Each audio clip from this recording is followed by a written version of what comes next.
கர்த்தருடைய பரிசுத்த நாமம் மகிமைப்படுவதாக. எனக்கு அன்பான கர்த்தருடைய பிள்ளைகளே, இந்த அருமையான உயிர்த்தெழுந்த நாளின் காலை வேளையிலே உங்கள் மத்தியிலே நிற்பதை குறித்து நான் சந்தோஷப்படுகிறேன். காலங்கள் பொழுதாக இருக்கிறபடியாலும் ஆலயத்திலே சென்று ஆராதிக்க முடியாத நிலைமைக்குள்ளே நாம் இருக்கிற சூழ்நிலையினாலும் இந்த ஆன்லைன் மூலமாக, இந்த டெலிகாஸ்ட் மூலமாக நாம் ஆண்டவரை எல்லோரும் ஒருமனப்பட்டு நாம் ஆராதித்துக் கொண்டிருக்கிறோம். அன்பான விசுவாச பிள்ளைகள், நீங்கள் இருந்த இடங்களிலேயே குடும்பமாக அமர்ந்தும், வேலை செய்யக்கூடியவர்கள், வெளியில இருப்பவர்கள், நீங்கள் இருக்கிற ஸ்தலங்களிலேயே உங்களுடைய FB மூலமாக, Facebook மூலமாக, முகநூல் மூலமாக, யூடியூப் மூலமாக, நீங்கள் இருக்கிற இடங்களிலேயே இந்த நேரலையில் நீங்கள் பங்கு கொண்டு ஆண்டவராகிய தெய்வத்தை நாம் ஆராதிக்க கடந்து வந்திருக்கிறோம். பாடப்போகிற பாடல்கள், தியானிக்க போகிற வேத வசனங்கள், ஜெபங்கள் எல்லாவற்றையும் தேவன் ஆசீர்வதித்து குறைவில்லாத நன்மையினாலே கர்த்தர் நம்மை நிரப்பும்படிக்கு இந்த அருமையான ஆராதனையை ஆண்டவர் முழு பொறுப்பேற்று நடத்தி குறைவில்லாத ஆசீர்வாதங்கள் இந்த நாளிலே தேவன் நமக்கு கொடுக்கும்படி நாம் யாவருமாக கண்களை மூடி ஜெபித்து நாம் ஒருமனப்பட்டு இந்த ஆராதனையை நாம் தொடங்குவோம். வானத்திற்கும் பூமிக்கு மேலாக சகல அதிகாரம் படைத்த அன்பின் ஆண்டவரே, எங்கள் கர்த்தரும் இரட்சகருமாகிய ஆண்டவருடைய நாமத்திலே இந்த அருமையான வேளையிலே உம்மை நோக்கி நாங்கள் பார்க்கிறோம். அப்பா, இந்த அருமையான தகப்பனே, இந்த நேரலை நிகழ்ச்சி மூலமாக எங்கள் விசுவாச பிள்ளைகளோடு, கர்த்தருடைய பிள்ளைகளோடு, இதை பார்த்து கொண்டிருக்கிற ஒவ்வொரு மக்களோடு ஆண்டவர் இந்த நாளிலே இடைப்பட்டு நீர் பெரிய மகிமையான காரியங்களை கர்த்தாவே செய்யும்படிக்கு ஜெபிக்கிறோம். இந்த ஆராதனையை ஆண்டவர் முழு பொறுப்பேற்று நடத்தும்படிக்கு ஜெபிக்கிறோம். ஆரம்பம் முதல் முடிவு வரையும் கர்த்தருடைய அசைவாடுதலின் வல்லமை எங்கள் மத்தியிலே காணப்படும்படிக்கு நாங்கள் ஜெபிக்கிறோம்.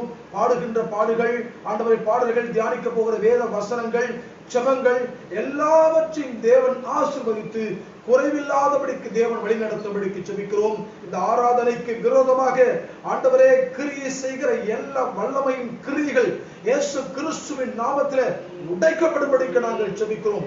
அந்தகாரத்தின் கட்டுகள் நொறுக்கப்படும்படிக்கு ஜெபிக்கிறோம்.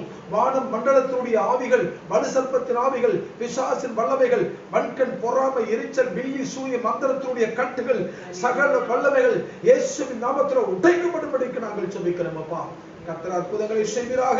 எங்கள் தேவனுடைய நாமம் மாத்திரம் மகிமைப்படுவதாக. எங்கள் தேவனுடைய நாமம் மாத்திரம் மகிமைப்படுவதாக. எங்கள் தேவனுடைய நாமம் மாத்திரம் மகிமைப்படுவதாக.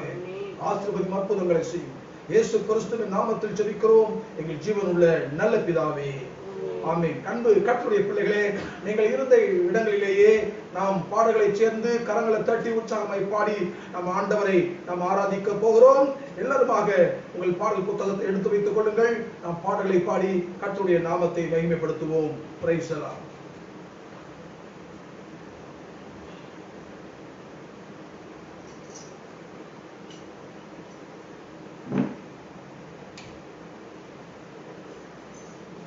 கர்த்தருடைய பரிசுத்த நாமத்துக்கு ஸ்தோத்திரம் உண்டாவதாக. கர்த்தர் உங்களோடு கூட இருந்து இந்நாள் வரை உங்களை நடத்தி வருகிறார் என்று நம்புகிறேன். உங்களையும் கூட தேவன் இந்நாள் வரை காத்து வழி நடத்தி கொண்டு வருகிறார். எங்களோடு கூட இணைந்து நீங்களும் இந்த ஆராதனையில கலந்து கொள்ளுங்கள். ஆராதனை முதல் பாடல், என்னை மறவா இயேசுநாதா, உந்தன் தயவால் என்னை நடத்தும். எங்களோடு கூட இணைந்து நீங்களும் பாருங்கள். ஆமென்.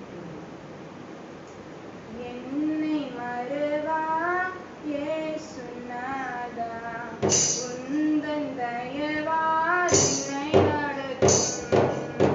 என்னை மறவா இயேசுநாதா, உந்தன் தயவால் என்னை நடத்தும். வல்ல ஜீவ வாசகங்கள் வரைந்தெனக்காய் ஈந்ததாலே ஸ்தோத்திரம். வல்ல ஜீவ வாசகங்கள் வரைந்தெனக்காய் ஈந்ததாலே ஸ்தோத்திரம். ஆபத்திலே அருள்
கர்த்தர் பெரிய அற்புதங்களை செய்ய வல்லவராய் இருக்கிறார். அடுத்த பாடல் அற்புதர் அற்புதர் அற்புதர் அற்புதர், இயேசு அற்புதர். இந்த பாடலை கூட நாம் உணர்ந்தவர்களாய் பாடி தேவனை ஆராதிக்க போகிறோம். ஹல்லேலூயா. அற்புதர் அற்புதர் அற்புதர் அற்புதர், இயேசு அற்புதர். அன்பினோர் வாழ்வை இன்பமாய் மாற்றும் இயேசு அற்புதர். அற்புதர் அற்புதர் அற்புதர் அற்புதர், இயேசு அற்புதர். அன்பினோர் வாழ்வை இன்பமாய் மாற்றும் இயேசு அற்புதர். எல்லோரும் பாடுங்கள், கைத்தாளம் போடுங்கள், சந்தோஷத்துடனே சங்கீதம் பாடுங்கள். எல்லோரும் பாடுங்கள், கைத்தாளம் போடுங்கள், சந்தோஷத்துடனே சங்கீதம் பாடுங்கள். அற்புதர் அற்புதர் அற்புதர் அற்புதர், இயேசு அற்புதர்.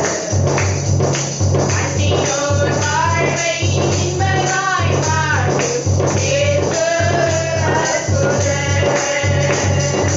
எத்தனை உண்மைகள் நம்மில் வந்தபோதும் மீட்ட இயேசு அற்புதர். எண்ணற்ற தொல்லைகள் நம்மை கொண்டபோதும் காத்த இயேசு அற்புதர். எத்தனை துன்பங்கள் எம்மில் வந்தபோதும் மீட்ட இயேசு அற்புதர். எண்ணற்ற தொல்லைகள் நம்மை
வல்லமை இந்த இடத்தை சுற்றிலும் உலாவிக் கொண்டிருக்கிறது. அதே போல கர்த்தருடைய கண்களும் நம்மை சுற்றி இந்த உலகத்தை சுற்றி இருந்து கொண்டே இருக்கிறது. அவர் ஒரு நிமிஷமும் நம்மளை பார்த்து கொண்டே இருக்கிறார்.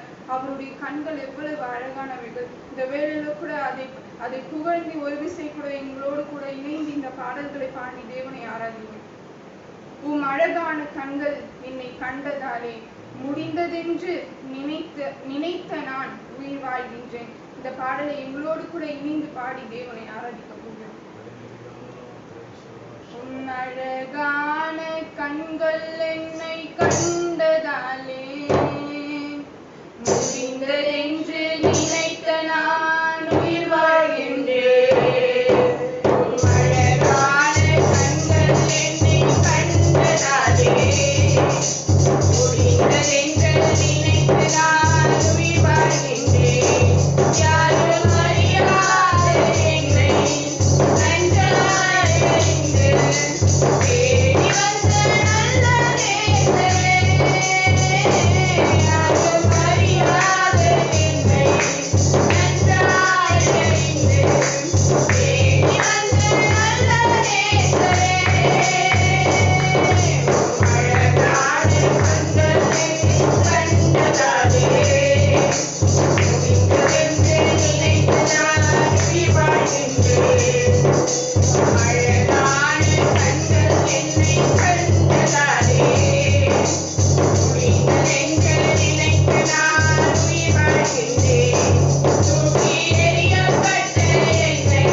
கர்த்தர் எதையும் செய்ய வல்லவராய் இருக்கிறார். இந்த நாள் கூட ஒரு விசேஷமான நாளாய் இருக்கிறது. என்னவென்றால் இன்னைக்கு வந்து அன்னையர் தினம். ஹalleluya. இந்த லார்ட் கால்ஸ் மிராக்கிள் சர்ச்சின் சபையாக உங்கள் அனைவருக்கும் இனிய அன்னையர் தின நல்வாழ்த்துக்கள். ஆமென். Praise the Lord. இந்த பாடல் இந்த உலகத்தில் இருக்க அனைத்து அன்னைகளுக்காகவும், அது மட்டும் இல்லாம நம்மை அன்னையை போல காத்து வருகின்ற நம் தேவனுக்காகவும். ஹalleluya. அவர் நம்மை தாய் போல தேற்றி தந்தை போல ஆற்றி வருகிறார் இந்நாள் வரை. தேவன் இனிமேலும் நம்மை காத்து வர போகிறதுக்காய் கர்த்தருக்கு கோடான கோடி நன்றி. இந்த பாடலை என்னோடு கூட சேர்ந்து பாடி நம் தேவனை ஆராதிக்க போகிறோம். தாய் போல தேற்றி தந்தை போல ஆற்றி தோள் மீது சுமந்திடும் என் இயேசையா.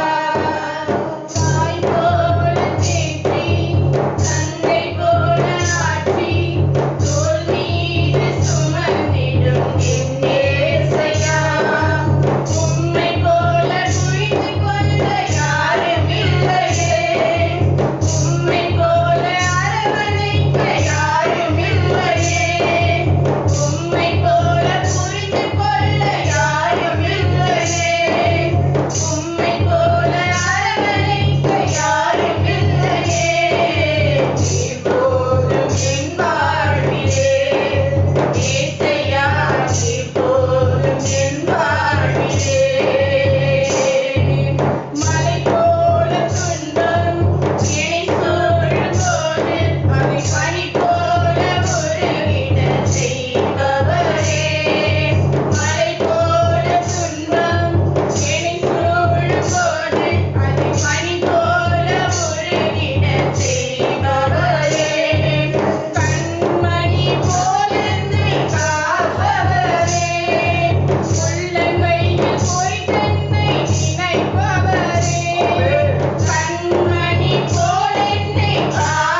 அன்பானவர்களே, நல்ல பாடல்களை நாம் கேட்டோம்.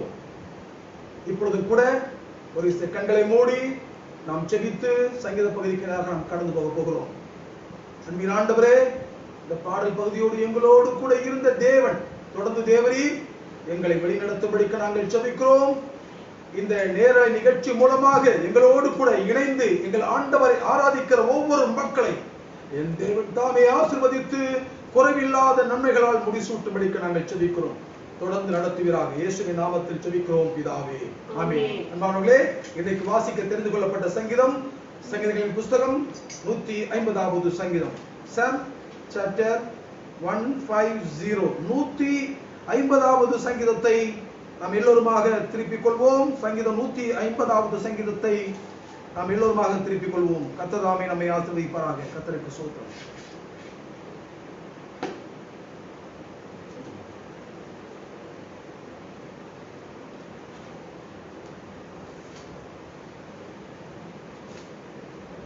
சங்கீதம் 150ஆம் அதிகாரம். அல்லேலூயா, தேவனை அவருடைய பரிசுத்த ஸ்தலத்தில் துதியுங்கள். அவருடைய வல்லமை விளங்கும் ஆகாய விரிவை பார்த்து அவரை துதியுங்கள். அவருடைய வல்லமையுள்ள கிரியைகளுக்காக அவரை துதியுங்கள். மாட்சிமை பொருந்திய அவருடைய மகத்துவத்திற்காக அவரை துதியுங்கள். எக்கால தொனியோடு அவரை துதியுங்கள். வீணையோடும் சுரமண்டலத்தோடும் அவரை துதியுங்கள். தம்புரோடும் நடனத்தோடும் அவரை துதியுங்கள். யாழோடும் தீங்குழலோடும் அவரை துதியுங்கள். ஓசையுள்ள கைத்தாளங்களோடும் அவரை துதியுங்கள். பேரோசையுள்ள கைத்தாளங்களோடும் அவரை துதியுங்கள். கடைசி வசனத்தை சேர்ந்து வாசிப்போம். சுவாசமுள்ள யாவரும் கர்த்தரை துதிப்பதாக. அல்லேலூயா, ஆமென். கர்த்தர் கொடுத்த சங்கீத பகுதிக்காக கர்த்தரை ஸ்தோத்திரம் பண்ணுவோம். ஸ்தோத்திரம், ஸ்தோத்திரம், ஸ்தோத்திரம், ஸ்தோத்திரம், ஸ்தோத்திரம். அன்பு கர்த்தருடைய பிள்ளைகளே, ஒரு அருமையான சங்கீத பகுதியை இந்த நாளில் நாம் கேட்டோம். ஆண்டவரை துதிக்க வேண்டும் என்று வேதம் சொல்லுகிறது. அதற்காகத்தான் நாம் கடந்து வந்திருக்கிறோம். வேதம் சொல்லுகிறது, worship the God with the beauty of the holiness. பரிசுத்த அலங்காரத்துடனே கர்த்தரை தொழுது கொள்ளுங்கள். பரிசுத்தம் இல்லாமல் ஒருவனும் கர்த்தரை தரிசிப்பதில்லையே என்று வேதம் சொல்லுகிறது. worship the God with the fully hearted, fully minded. ஆண்டவரை முழு உள்ளத்தோடு, முழு ஆத்துமாவோடு, முழு பலத்தோடு நாம் அவரை ஆராதிக்க வேண்டும். நீங்க வீட்டுல இந்த நேரலையில உட்கார்ந்து இருக்கும் பொழுது போனை உங்களுக்கு முன்னாடி வச்சுக்கிட்டு உள்ளடி போறது, வெளியில வருது, போய் டீ குடிக்கிறது, தண்ணி குடிக்கிறது, அத மாதிரி நிர்விசாரமா ஆண்டவரை ஆராதிக்க கூடாது. நம்பர் 1. 2வது, வீட்டுல தானே இருந்து ஆராதிக்க போகிறோம் அப்படி போட்டு நைட்டியை போட்டுக்கிட்டு உட்கார்ந்து ஆராதிக்கப்படாது. ஒரு ஆராதனையில சபைக்கு எப்படி வருவியோ அதே மாதிரி குளிச்சு நல்ல சாரி கட்டிக்கிட்டு ட்ரெஸ் பண்ணிக்கிட்டு பயபக்தியோடு நீ முன்னாடி இந்த நேரலையில பங்கு கொள்ள வேண்டும். இது ஆண்டவருக்கு பிரியமுள்ள ஒரு காரியம். வீட்டுல தானே இருக்கணும்னு சொல்லிட்டு நைட்டி போட்டுக்கிட்டு வீட்டுல தானே இருக்கணும்னு சொல்லிட்டு ஏதோ இருக்கிற ட்ரெஸ்ஸை போட்டுக்கிட்டு வந்து அமர்ந்திருக்க கூடாது. அன்பு கர்த்தருடைய பிள்ளைகளே, பயத்தோடு நடுக்கத்தோடு தெய்வத்தை ஆராதிக்கக்கூடிய இது நேரமா இருக்கிறது. உலகம் முழுவதும் இந்த நாளிலே சபைக்குள்ளே சென்று ஆண்டவரை ஆராதிக்க முடியாத நிலைமைக்குள்ளே எல்லாரும் இருக்கிறபடியினாலே இப்படிப்பட்ட ஒரு சூழ்நிலைக்குள்ளே நாம் தள்ளப்பட்டிருக்கிறோம். ஆனாலும் எந்த சூழ்நிலையிலும் நாம் ஆண்டவரை ஆராதித்துக் கொண்டிருக்கிறோம். இதை ஆண்டவர் இந்த காரியத்திலே ஆண்டவர் மகிமைப்படுகிறார். அன்பு கர்த்தருடைய பிள்ளைகளே, இந்த கொரோனா வைரஸினாலே இன்றைக்கு உலகத்தில் எத்தனையோ உயிரிழப்புகள், எத்தனையோ போராட்டம் உள்ள வாழ்க்கை, எவ்வளவோ பொருளாதார பிரச்சனை, எவ்வளவோ மரணங்கள், எவ்வளவோ சஞ்சலங்கள், எத்தனையோ தவிப்புகள், எத்தனையோ வேதனைகள். ஆனாலும் தேவன் தம்முடைய பிள்ளைகளை பாதுகாத்து பராமரித்து பிள்ளைகளுக்கு வேண்டிய பாதுகாப்பை ஆண்டவர் கொடுத்து ஒவ்வொரு நாளும் ஆகாரம் கொடுத்து ஆசீர்வதித்து நம்மை வழிநடத்தி கொண்டு வருகிறார். அதனால நம்மில் விழுந்த கடமை நாம் நன்றியுள்ள பிள்ளைகளாய் நாம் அவரை துதித்துக் கொண்டிருக்க வேண்டும். அது மாத்திரமல்ல, இந்த வைரஸ் உடைய தொற்று இருந்தும் அநேகர் மரணம் அடைந்தும் மக்களுக்காக இன்றைக்கு இறங்கி பணி செய்கிறதான ஒவ்வொரு மக்களை நாம் நினைக்க வேண்டும். முக்கியமாக மருத்துவமனை மருத்துவர்களை நாம் டாக்டர்ஸ் நினைக்கிறோம், நர்சஸ் செவிலியர்களை நினைக்கிறோம், அவங்களோடு கூட கோஆபரேட் பண்ணக்கூட உடன் பணியாளர்களை நாம் நினைக்க வேண்டும். அவங்களுக்கு சப்போர்ட் பண்ணக்கூடிய வாலண்டியர்ஸ், தன்னார்வ தொண்டு நிறுவனர்களை நாம் நினைக்க வேண்டும். காவல்துறை நண்பர்களை நாம் யோசிக்க வேண்டும். மாநகராட்சி ஊழியர்களை நாம் யோசிக்க வேண்டும். இப்படி இந்த காரியங்களுக்காக யார் யார் எல்லாம் உழைத்துக் கொண்டிருக்கிறார்களோ எல்லாருக்காக, அவர்கள் குடும்பங்களுக்காக, அவருடைய ஹெல்த்துக்காக, அவருடைய ப்ரொடெக்ஷனுக்காக நாம் ஜெபிக்க வேண்டியது நம்மேல் விழுந்த கடமையா இருக்கிறது. ஆம் கர்த்தருடைய பிள்ளைகளே, இன்னைக்கு அவங்க நமக்காக உழைக்கிறாங்க, கஷ்டப்படுறாங்க. நாம அரசாங்கம் சொல்லி இருக்கிறபடி நம் மூலமா எல்லாரும் நினைக்கக்கூடிய காரியம், நம் மூலமா என் மூலமா ஒரு தொற்று அடுத்தவங்களுக்கு போக கூடாது.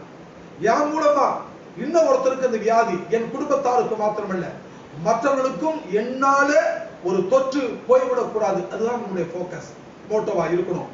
அதனால வீட்டுக்குள்ள இருந்து அரசாங்கம் சொன்னபடி நம்மை சுத்தப்படுத்தி அடிக்கடி கைகளை கழுவி முகக்கவசம் அணிந்து அத்தியாவசிய தேவைகளுக்கு மாத்திரம் வெளியே போயிட்டு வந்து நீங்கள் வீட்டுக்குள்ளே இருந்து ஜெபம் பண்ணி வேதம் வாசித்து நீங்கள் தேவனோடு உறவாடி குடும்பமாக சந்தோஷமாக இருக்கும்படி இந்த அருமையான வேளையிலே நான் ஊழியக்காரனாய் உங்களை நான் கேட்டுக்கொள்கிறேன். நிச்சயமாகவே நீங்கள் வீட்டில் இருக்கும் பொழுது எதை குறித்து கவலைப்படாதீர்கள். வேதம் சொல்லுகிறபடி சிங்க குட்டிகள் தாழ்ச்சி அடைந்து பட்டினியா இருக்கும். கர்த்தரை தேடுகிறவர்களுக்கோ ஒரு நன்மையும் குறைவு விடாது. நிச்சயமாகவே ஆண்டவர் ஒரு நன்மை குறைவில்லாதபடிக்கு ஆண்டவர் நம்மை வழி நடத்துவது நிச்சயம். ஆம் கர்த்தருடைய பிள்ளைகளே, ஒரு நிமிடம் கண்களை மூடி இந்த எல்லாருக்காக நாம் ஜெபம் பண்ண போறோம். மருத்துவமனை ஊழியர்களுக்காக, டாக்டர்ஸ்களுக்காக, செவிலியர்களுக்காக, போலீஸ் டிபார்ட்மெண்ட், மாநகராட்சி, கார்பரேஷன், இப்படிப்பட்ட எல்லா மக்களுக்காக ஜெபிக்க வேண்டியது நம்மேல் விழுந்த கடமையாக இருக்கிறது. நாம் யாவருமாக நாம் கண்களை மூடி நாம் ஜெபம் பண்ணுவோம். ஆண்டவரையும் நன்றியோடு ஸ்தோத்திரிக்கிறோம், நன்றியோடு துதிக்கிறப்பா. நன்மையான வேலையில கூட அப்பா இந்த ஜெப குறிப்புக்காக சமூகத்தில் வருகிற ஆண்டவரே, உம்மட்டமா எங்களை பாதுகாத்த தேவன் இனியும் பாதுகாத்துக் கொள்ள வேண்டுமா ஜெபிக்கிறோம். விசேஷமா இந்த வைரஸ்னால பாதிக்கப்பட்டிருக்கிற ஒவ்வொரு பிள்ளைகளுக்காக உங்களுடைய சமூகத்தில் வருகிறோம். அதற்காக உழைக்கிற பிள்ளைகள் உங்களுடைய கரத்திற்குள்ள ஒப்பு கொடுக்கிற ராஜா, டாக்டர்ஸ்களை பாதுகாத்துக் கொள்ள வேண்டுமா ஜெபிக்கிற ஐயா. தியாக மனப்பான்மையோடு ஆண்டவரே ஜனங்களுக்காய் செய்கிற ஒவ்வொரு பிள்ளைகளுக்கு வேண்டிய சுகர் பல ஆரோக்கியத்தை கொடுக்க வேண்டுமா ஜெபிக்கிறோம். ஆண்டவரே போலீஸ்காரர்களுக்காய் ஜெபிக்கிற ராஜா, இயேசுவின் நாமத்தினால் அவர்களுக்கு வேண்டிய பாதுகாப்பை கொடுக்க வேண்டுமா ஜெபிக்கிற ஐயா. ஆண்டவரே ஒவ்வொரு தேசத்திலும் உடைய சுகமாக்க வல்லமை இறங்க வேண்டுமா ஜெபிக்கிறோம். உடைய இரக்கம் இறங்க வேண்டுமா ஜெபிக்கிறோம். ஆண்டவரே நான் இன்னொரு உதவியின் கண்ணீரை கண்ட தேவன், நாளிலே கண்ணீரோடு இருக்கிற ஒவ்வொரு பிள்ளைகளின் கண்ணீரை பார்த்து என் தேவனை ஒவ்வொரு தேசத்திலையும் சுகத்தையும் வெள்ளத்தையும் ஆரோக்கியத்தையும் கட்டளையிட்டு இந்த சூழ்நிலையெல்லாம் தன் மாற்றி எங்களை இன்னும் சமாதானத்துக்குள்ள வழி நடத்த வேண்டுமா ஜெபிக்கிறோம். ஆண்டவரே எங்கள் ஒவ்வொருவரையும் தகுதிப்படுத்துங்க, பரிசுத்தப்படுத்துங்க, பாதுகாத்துக் கொள்ளுங்க, வழி நடத்துங்க, பெரிய காரியங்களை செய்யுங்க. இயேசுவின் நாமத்தில் ஜெபிக்கிறோம் என் ஜீவனுள்ள நல்ல பிதாவே. ஆமென், ஆமென், ஆமென். கர்த்தருடைய பரிசுத்த நாமம் மகிமைப்படுவதாக. அன்பு கர்த்தருடைய பிள்ளைகளை, இன்றைக்கு உலகம் முழுவதுமாக மதர்ஸ் டே என்று சொல்லி அன்னையர் தினத்தை இன்றைக்கு கொண்டாடி கொண்டிருக்கிறார்கள். இந்த அன்னையர் தினத்தை இன்றைக்கு உலகம் கொண்டாடுகிறது. பெற்றெடுத்த தாயை இன்றைக்கு உலகம் போற்றுகிறது. வேதத்திலே இவர்களை குறித்தான காரியத்தை இன்றைக்கு உங்களை குறித்து உங்களோடு கூட இணைந்து நானும் தியானிக்க போகிறேன். கர்த்தருடைய நாமம் பரிசுத்தப்படுவதாக. வேதத்தை திறந்து ஒரு வசனத்தை நாம் வாசிக்க கேட்போம். ஏசாயா தீர்க்க தரிசன புத்தகம் 66வது அதிகாரம் 18வது வசனம். Isaiah chapter 66 verse 18. ஏசாயா 66வது அதிகாரம் 18வது வசனம். நான் அவர்கள் கிரியைகளையும் அவர்கள் நினைவுகளையும் அறிந்திருக்கிறேன். நான் சகல ஜாதியாரையும் பாஷைக்காரரையும் கூட்டி சேர்க்கும் காலம் வரும்.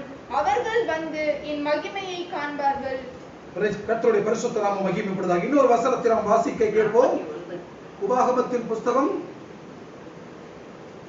5வது அதிகாரம் 16வது வசனம். உபாகமம் 5ஆம் அதிகாரம் 16வது வசனம். உன் தேவனாகிய கர்த்தர் உனக்கு கொடுக்கிற தேசத்திலே உன் நாட்கள் நீடித்திருப்பதற்கும் உன் நாட்கள் நீடித்து இருப்பதற்கும் நீ நன்றாய் இருப்பதற்கும் உன் தேவனாகிய கர்த்தர் உனக்கு கட்டளையிட்டபடியே உன் தகப்பனையும் உன் தாயையும் கனம் பண்ணுவாயாக. அல்லேலூயா, அல்லேலூயா. அல்லேலூயா, அல்லேலூயா. அல்லேலூயா. அல்லேலூயா. கர்த்தருடைய பரிசுத்த நாமம் மகிமைப்படுவதாக. பொதுவாக உலகத்திலே எல்லாரும் விரும்புகிற காரியம், எனக்கு ஆயுசு நாள ஆண்டவர் கூட்டி தரணும், நான் நீடித்த ஆயுசு நாளோடு வாழணும், என் ஆயுசு இருக்கிற வரையிலே நான் நல்லா வாழணும். இது பொதுவாக எல்லாரும் விரும்பக்கூடிய காரியம். எனக்கு ஆண்டவர் ஆயுசு நாளை கூட்டி தர வேண்டும், என் வாழ்நாள் நீடித்திருக்க வேண்டும், அது மாத்திரமல்ல என் வாழ்நாள் வரையிலே ஒரு குறைவில்லாதபடிக்கு நான் நல்லா வாழணும். இந்த ரெண்டு காரியமும் உலகத்தில் உள்ள எல்லா மக்களும் விரும்பக்கூடிய காரியம். ஆம் பிரியமானவர்களே, இந்த ரெண்டு காரியம் நடக்க இன்னைக்கு பொதுவாக உலக ஜனங்கள் நாடுவது டாக்டர்ஸ், மருந்து மாத்திரை, எக்ஸசைஸ், நல்ல ஸ்டஃபான ஃபுட்டு, வேற என்னென்ன ஹாப்பியா மைண்ட வச்சுக்கிறது, என்டர்டைன்மெண்ட், பீச்சுக்கு போறது, பார்க்குக்கு போறது, என்னென்ன விதத்துல நல்லா வச்சுக்கணுமோ அப்படியெல்லாம் நல்லா வச்சுக்கிட்டா நான் நல்லா இருப்பேன், நல்லா சாப்பிட்டா நான் நல்லா இருப்பேன், உடற்பயிற்சி செய்தா நான் நல்லா இருப்பேன். இப்படி என்னென்ன விதத்துல யோசித்து தங்கள் வாழ்நாளை நீடித்துக் கொள்ள முடியுமோ அதற்கு வேண்டிய பிரயாசங்களை இன்றைக்கு மக்கள் செய்வது வழக்கம். ஆனா பைபிள்ல எழுதப்பட்ட ஒரு வார்த்தை, உனக்கு ஆயுசு நாள் அதிகமாக, உனக்கு நீடித்த ஆயுசு நாளை கர்த்தர் கொடுக்க, அந்த ஆயுசு நாள் இருக்கிற வரையிலே நீ சுகமா வாழ நீ செய்ய வேண்டிய ஒரு பெரிய மாந்திரிக சொல், ஒரு மந்திரம் இது இருக்கிறது வேதத்திலே. உன் தகப்பனையும் உன் தாயையும் நீ கனம் பண்ணு. ஆமென் சொல்லு பாப்போம். அல்லேலூயா, அல்லேலூயா. உன் தகப்பனையும் உன் தாயையும், you have to honor your parents, you should honor your parents. உன் தகப்பனையும் உன் தாயையும் நீ கனம் பண்ணும் பொழுது ஆண்டவர் உனக்கு ஆயுசு நாளை உனக்கு கூட்டி கொடுப்பதும், அந்த ஆயுசு நாள் இருக்கின்ற வரை நீ சுகமாய் வாழ்வதும் இந்த காரியத்தில் தான் அடங்கியிருக்கிறது. இந்த மதர் என்கின்ற காரியம், தாய் என்கின்ற காரியத்தை குறித்து நான் கொஞ்சம் உங்களுக்கு ஆழமா ஒரு சத்தியத்துக்குள்ள கடந்து போக விரும்புகிறேன். கர்த்தருக்கு ஸ்தோத்திரம். ஆண்டவர் இந்த உலகத்தை படைத்தார். ஆதியாகமம் முதல் அதிகாரத்தை நீங்கள் வாசிக்கும் பொழுது ஒவ்வொரு நாளும் ஒவ்வொன்றை ஆண்டவர் படைத்துக் கொண்டு வருகிறார். முதலாம் நாள் சில காரியங்களை ஆண்டவர் படைக்கிறார். படைத்து அந்த நாளினுடைய முடிவிலே பார்க்கும் பொழுது அது நல்லது என்று கண்டார். இரண்டாவது நாள் சிலவற்றை ஆண்டவர் படைக்கின்றார், உருவாக்குகின்றார். அந்த நாளினுடைய முடிவிலே பார்க்கும் பொழுது இது நல்லது என்று கண்டார். மூன்றாவது நாள் சில காரியங்களை படைக்கிறார். படைத்து முடித்த பிற்பாடு அந்த நாள் முடிவிலே அது நல்லது என்று கண்டார். இப்படி நான்காவது நாள், ஐந்தாவது நாள், கர்த்தருக்கு ஸ்தோத்திரம், இப்படி 5 நாட்கள் எல்லாவற்றையும் படைத்து உருவாக்கி அழகு பார்த்த ஆண்டவர், நல்லது நல்லது நல்லது என்று சொன்ன ஆண்டவர். சற்று அந்த காரியத்தை யோசித்து பாருங்க. சூரியனை படைச்சு தூக்கி அழகா தன் கரத்துல தூக்கி மேல வச்சுட்டு ஆண்டவர், ஆகா என்ன அழகா இருக்குது. நம்ம வீட்டுக்கு ஒரு நல்ல லைட் வாங்கிட்டு வரோம், நல்ல ஒரு காஸ்ட்லி லைட் இல்ல, நல்ல புது வீடு கட்டி அந்த லைட்டை போட்டு சுவிட்சை போட்ட உடனே நம்ம மனசு நமக்கு சந்தோஷமா இருக்கும். ஆகா என்ன அழகா இருக்குது. அதே மாதிரிதான் ஆண்டவர் சூரியனை தூக்கி வச்சு அதை அப்படி எரிய விட்டு பார்க்கிறார். ஆகா என்ன அருமையா இருக்கிறது, நல்லது. சந்திரனை, நட்சத்திரங்களை, கோள்களை உருவாக்கி விட்டு ஆண்டவர் அப்படித்தான் அதில் மகிழ்ந்திருப்பார். செடிகளை, கொடிகளை, மரங்களை உருவாக்கி விட்டு ஆண்டவர் அப்படித்தான் மகிழ்ந்திருப்பார். ஊரும் பிராணிகள், பறவைகள், மீனினங்கள், கடலில் வாழக்கூடிய ஜந்துக்கள் எல்லாவற்றையும் ஆண்டவர் உருவாக்கி விட்டு அப்படித்தான் அவர் மகிழ்ந்திருப்பார். எல்லாம் நல்லது என்று கண்டார், நல்லது என்று கண்டார், நல்லது என்று கண்டார் என்று வேதம் சொல்லுகிறது. 6வது நாளிலே அவர் தன்னுடைய அனாதி பிளான்ல, அனாதி சித்தத்துல அவர் என்ன பிளானிங் போட்டிருந்தாரோ, திட்டம் வைத்திருந்தாரோ அப்படி மனிதனை அவருடைய சாயலினாலே உருவாக்குகின்றார். மனிதனை உருவாக்கி ஒரு பெயரை வைக்கிறார், ஆதாம் என்று சொல்லி, ஆடம். அப்ப மனிதனை ஆண்டவர் எப்படி உருவாக்கிறார் என்று பார்க்கும் பொழுது எல்லாவற்றையும் வாயின் வார்த்தையிலே சொல்லுகிறார். மலைகள் உண்டாக கிடவது உண்டானது, சமுத்திரம் உண்டாக கிடவது உண்டானது, அப்படியெல்லாம் சொல்றாரு. எத்தனை வெரைட்டிஸ் ஆஃப் பிளான்ட்ஸ், எவ்வளவு வகையான தாவரம், எவ்வளவு வகையான கண்ணுக்கு தெரிந்த உயிரினங்கள் இன்றைக்கு உலாவி கொண்டிருக்கிற கண்ணுக்கு தெரியாத கொரோனா, கர்த்தருக்கு ஸ்தோத்திரம், கண்ணுக்கு தெரியாத ஒரு பூச்சி, அதுக்கு நம்ம எல்லாம் இன்னைக்கு பயந்து கொண்டிருக்கிறோம். இப்படி கண்ணுக்கு தெரிந்து கண்ணுக்கு தெரியாத எத்தனையோ உயிரினங்களை ஆண்டவர் உருவாக்கினார். வாயின் வார்த்தையினாலே உருவாக்கினார். ஜலத்தை உருவாக்கி ஜலத்திற்கு கட்டளையிட்டார். நீ ஜலத்தை பார்த்து சொல்கிறார், உன்கிட்ட என்ன நீ கிரியேட் பண்ண முடியுமோ எல்லாம் கிரியேட் பண்ணு. ஜலம்தான் ஜலத்தில் இருக்கக்கூடிய மச்சங்களை எல்லாம் உருவாக்கினது. ஆம் பிரியமானவர்களே, எல்லாவற்றையும் ஆண்டவர் வாயின் வார்த்தையினாலே உருவாக்கின தேவன் மனிதனை மாத்திரம் ஒரு மனிதன் உண்டாக கடவுது என்று சொல்லவில்லை. மனுஷனை மாத்திரம் ஆண்டவர் வித்தியாசமான முறையிலே அவருடைய ரூபத்தின்படி அவருடைய சாயலாக உருவாக்குகின்றார். யாரை வைத்து செய்கிறார்? தன்னுடைய கரத்தினாலே பூமியை உருவாக்கிட்டார். ஆல்ரெடி பூமியினுடைய மண்ணை எடுத்து அந்த மண்ணினாலே, பூமியின் மண்ணினாலே அவரை போலவே தோற்றமுடைய, ரூபமுடைய ஒரு உருவத்தை ஆண்டவர் உருவாக்குகிறார். இதிலிருந்து தெரிஞ்சுகிறது மனுஷன் தேவனுடைய சாயல். He is the image of the God. ஆக மனுஷன் தேவனுடைய சாயலாய் இருக்கிறார். தேவனுடைய சாயல் அப்படின்னு சொன்னா தலை, முடி, மூக்கு, கண்ணு, காது, எப்படி நம்முடைய ரூபம் இருக்கிறதோ, நம்முடைய விரல் இருக்கிறதோ, அதை போலவே ஆண்டவர், தன்னை போலவே ஆண்டவர் மனிதனை உருவாக்குகின்றார். யோசித்து பாருங்க, எத்தனை மிருகம் இருக்குது, அதுக்கும் கை இருக்குது, கால் இருக்குது. இப்ப குரங்கு இருக்குது, கை இருக்குது, கால் இருக்குது, எல்லாம் இருக்குது. அது தேவ சாயல் கிடையாது. மிருகங்கள் இருக்கிறது, தேவ சாயல் கிடையாது. மனிதன் மாத்திரமே தேவ சாயலாய் இருக்கிறான். பிரியமானவர்களே, தன்னை போலவே ரூபத்தின்படி, தன்னை போலவே அழகான ஒரு உருவத்தின்படி ஆண்டவர் மனிதனை உருவாக்கி, நான் நினைக்கிறேன், நான் ஒரு வாத்தியார், ஒரு சயின்ஸ் டீச்சர், இதை பத்தி நான் இன்னொரு நாள் உங்களுக்கு நான் பிரசங்கம் பண்ணுவேன். அப்ப இந்த உடம்புல உள்ள எல்லா பார்ட்ஸும் நான் யோசித்து பார்த்தேன். முதலாவது ஸ்கின், மேல தெரிஞ்சு ஸ்கின், தோல். அப்போ ஒரு தோல் மண்டலம் நிச்சயமா ஆண்டவருக்கும் தோல் இருக்குது. அப்புறம் சதை, என்னது, டிஷ்யூ, சதை மண்டலம். இந்த சதையும் தோலும் தாங்கு பிடிக்கக்கூடிய, ஷேப் கொடுக்கக்கூடிய எலும்பு மண்டலம், ஸ்கெலிட்டல் சிஸ்டம். இது எல்லாம் உருவாக்கிட்டு இதுக்கு ரத்த ஓட்டம் சப்ளை பண்ணக்கூடிய நர்வஸ் சிஸ்டம். இல்ல நல்ல ரத்தத்தை சப்ளை பண்ணி கெட்ட ரத்தத்தை ரிவர்ஸ்பிளா கொண்டு வந்து கிட்னி வழியா ஃபில்டர் பண்ணி யூரின்ல போகக்கூடிய இப்படிப்பட்ட அற்புதம் உள்ள ஒரு அருமையான சிஸ்டத்தை ஆண்டவர் இந்த உடம்புல வச்சார். Nervous system. அப்புறம் கழிவுநீக்க மண்டலம், எஸ்கிரேட்டரி சிஸ்டம். அப்புறம் சுவாச மண்டலம், ரெஸ்பிரேட்டரி சிஸ்டம். இப்படி பலவிதமான மண்டலங்களை நான் நினைக்கிறேன், அவருக்கு எப்படி இருந்துச்சோ தான் உடம்புல, அவர் எப்படி இருந்தாரோ, அவர் எப்படி சுவாசித்தாரோ, அவர் எப்படி என்னது எல்லாமே அவருக்கு எப்படி இருக்கிறதோ அதை போலவே ஆண்டவர் மனிதனை உருவாக்கினார் என்று எழுதப்பட்டிருக்கிறது. தன்னை போலவே ரூபத்தின்படி ஆண்டவர் மனிதனை உருவாக்குகின்றார். கர்த்தருடைய பிள்ளைகளை யோசித்து பாருங்கள். ஒரு மனிதனை உருவாக்கி அவனுக்கு பெயரிட்டு அவருடைய நாசியிலே தன்னுடைய சுவாசத்தை ஊதினார் என்று எழுதப்பட்டிருக்கிறது. அப்ப நிச்சயமா அது ஃபிளஷ் ஆனது. அப்ப அவன் நாசி உருவாகி, அப்ப இவருடைய காத்து, இவர் ஊதின காத்து மூக்கு வழியா உள்ள லங்ஸுக்குள்ள போய் அந்த லங்ஸ் ஆக்டிவேட் ஆகி, ஹார்ட் ஆக்டிவேட் ஆகி அவன் முழு மனுஷனா எல்லாம் வரான்னு சொன்னா, அவனுடைய நாசியிலே, நீங்க நல்லா கவனிங்க, ஆண்டவர் அவனுடைய நாசியிலே ஊதினார். எதை ஊதினார்?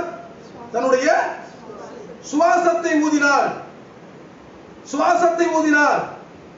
மனுஷன் எப்படி மாறினா? ஜீவ ஆத்துமாவானான். இந்த ஜீவ ஆத்துமா என்கின்ற வார்த்தை இரண்டா பிரியுங்கள். ஜீவன் பிளஸ் ஆத்துமா. ஜீவன் என்பது உயிர், ஆத்துமா என்பது சோல்.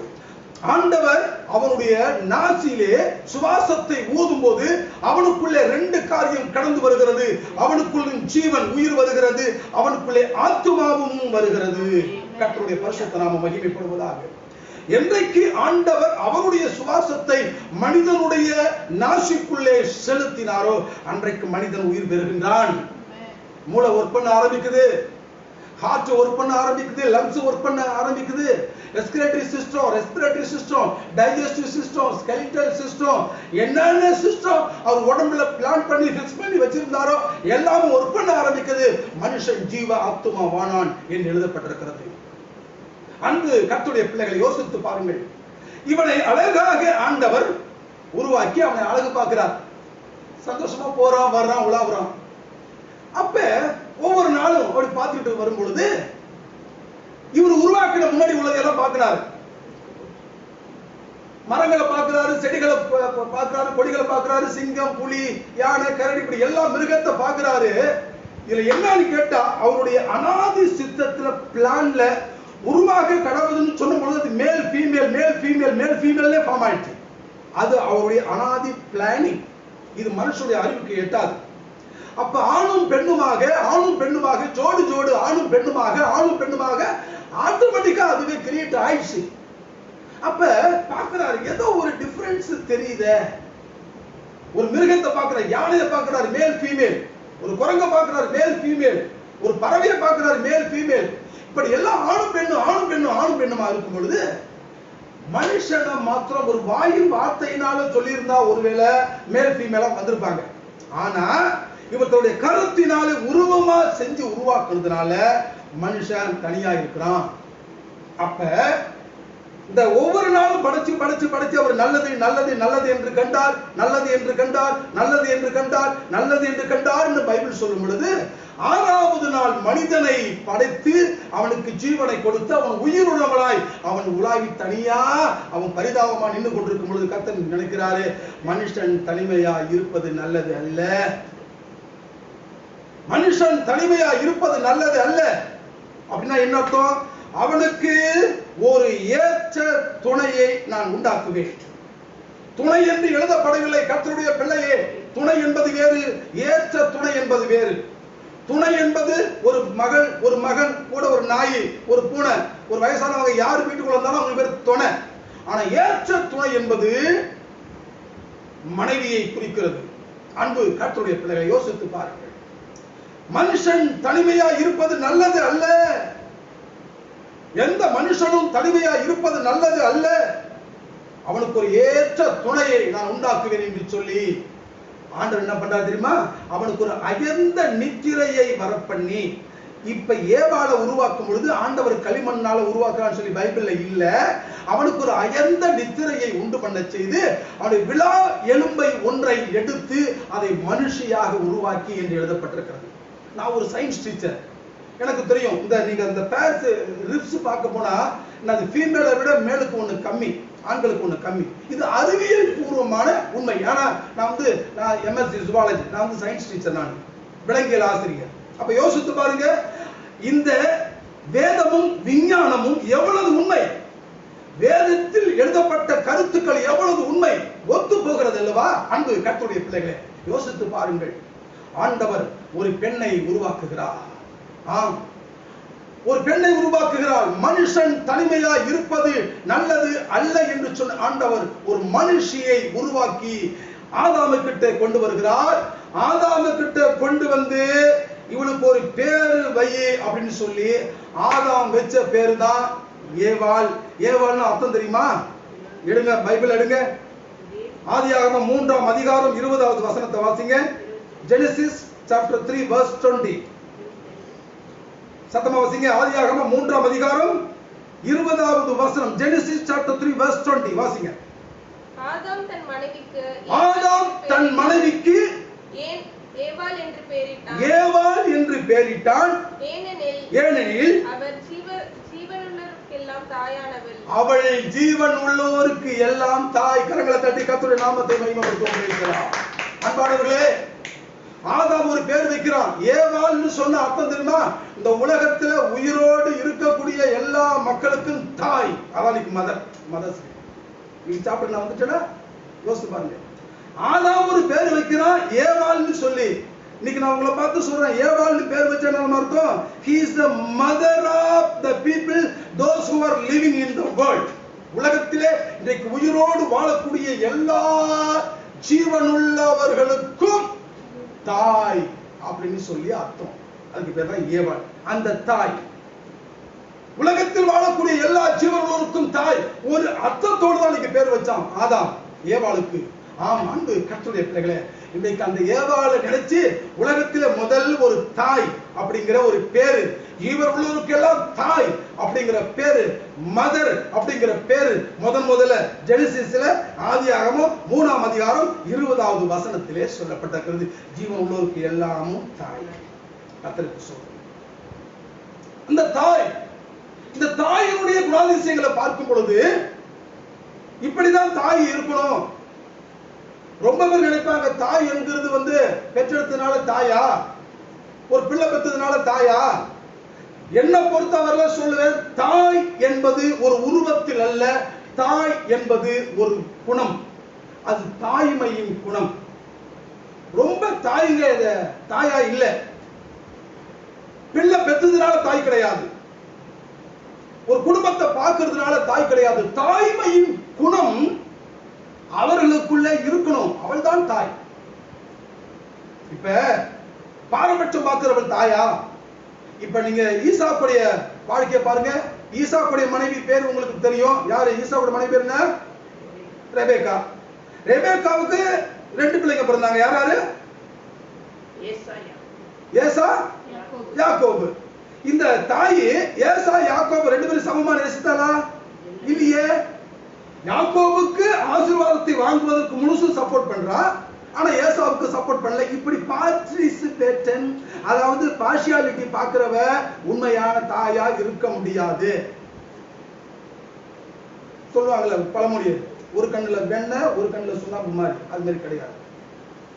பார்ட்டிசிபேட், அதாவது பார்ஷியாலிட்டி பார்க்கிறவ தாய் கிடையாது. இவ அப்படிதான் பண்ணினா.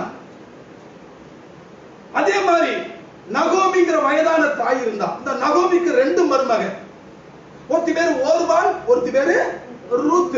உங்களுக்கு நீங்க ரூத்தின் புத்தகத்தில் எடுத்து வாசித்து பாருங்க. ஒருத்தி பேரு ஓர்பால், ஒருத்தி பேரு ரூத். நகோமியுடைய கணவன் மரித்த பிற்பாடு 2 மகன்களுக்கும் அவள் திருமணம் செய்து வைக்கிறாள். 2 மருமகளும் வீட்டுக்கு வந்திருக்கிறாங்க. ஒருத்தி பேரு ஓர்பால், ஒருத்தி பேரு ரூத். பஞ்ச காலம் கொடுமையான சூழ்நிலை நிமித்தமாக 2 பிள்ளைகளும் மரித்து விடுகிறார்கள். பயங்கரமான ஒரு நிலைமை. இந்த நிலைமையிலே என்ன நடக்கிறது? இந்த 2 பேரும் இந்த நகோமி கூடவே இருந்து வாழ்ந்து கொண்டிருக்கும் பொழுது நாட்கள் செல்ல செல்ல ஓர்வாளுக்கு போர் அடிக்க ஆரம்பிக்குது. கர்த்தருக்கு ஸ்தோத்திரம். இப்ப நான் உங்களுக்கு ரூத்தினுடைய தாய்மை குணத்தையும் ஓர்வாள் கிட்ட இருந்த தாய்மை இல்லாத குணத்தை குறித்து நான் உங்களுக்கு சொல்லும்படி விரும்புகிறேன். கணவன் இறந்து விட்டால் தன்னுடைய மாமியார் இருக்கிறார்கள். இந்த மாமியார் கிட்ட இருக்கின்ற நாள் வரையிலே கொஞ்ச நாள் கழிச்ச உடனே ஓர்வாள் சொல்றா, நகோமி சொல்றா தான் மருமகளை 2 பேரை பார்த்து, இனி நீங்க என்கிட்ட இருந்து எந்த பிரயோஜனம் இல்ல, நீங்க உங்க வீட்டுக்கு போயிட்டு எல்லாம் நீங்க கல்யாணம் பண்ணிட்டு நீங்க சந்தோஷமா இருங்க அப்படின்னு சொல்றா. அப்ப இன்னொரு அதுக்கு அர்த்தத்தை சொல்றாங்க, திரும்பவும் நான் கர்ப்பம் தரித்து நான் பிள்ளை பெற்று நான் உங்களுக்கு பிள்ளைகளை கொடுக்க முடியாது, உங்களுக்கு நாங்க ஹஸ்பண்ட கொடுக்க முடியாது, நீங்க போங்க. இப்படி சொன்ன உடனேயே எப்படா இந்த வார்த்தை வரும்னு சொல்லி காத்திருந்த ஓர்வாள் சொல்லுகிறாள், தன்னுடைய மாமியாரை பார்த்து கட்டி பிடிச்சு ஒரு முத்தமிட்டு டாட்டா காமிச்சுட்டு கிளம்பிடுறா. அவளுக்கு யாரும் இல்லையே, கணவன் இல்லையே. தன்னுடைய மாமியாரை தாயை போல நேசிக்கக்கூடிய குணம் அவளுக்குள்ளே இருந்திருந்தால் அவள் போயிருக்க மாட்டாள். ஆனால் முத்தமிட்டு கடந்து போனாள். டாட்டா காட்டிக்கிட்டு போயிட்டா. அது ஓர்வாளுடைய குணம். ஓர்வாளும் ஒரு தாய் தானே, ஓர்வாளுடைய குணம். ஆனால் ரூத் இருக்கிறாளே, ரூத் அப்படி கடந்து போகவில்லை. இன்றைக்கு 2 பேரும் பெண்கள் தான், 2 பேரும் பெண்களுக்குரிய உருவம் தான். ஆனால் ஓர்வாளுடைய குணம் என்பது வேறு, ரூத்தினுடைய குணம் என்பது வேறு. ரூத் சொல்லுகிறார் தன்னுடைய மாமியாரை பார்த்து, நீங்கள் என்ன சொன்னாலும் நான் உங்களை விட்டு கடந்து போக மாட்டேன். நீங்கள் எங்க சாகுறீங்களோ நான் அங்க சாவேன், நீங்க எங்க இருக்கிறீங்களோ நான் அங்க இருப்பேன்.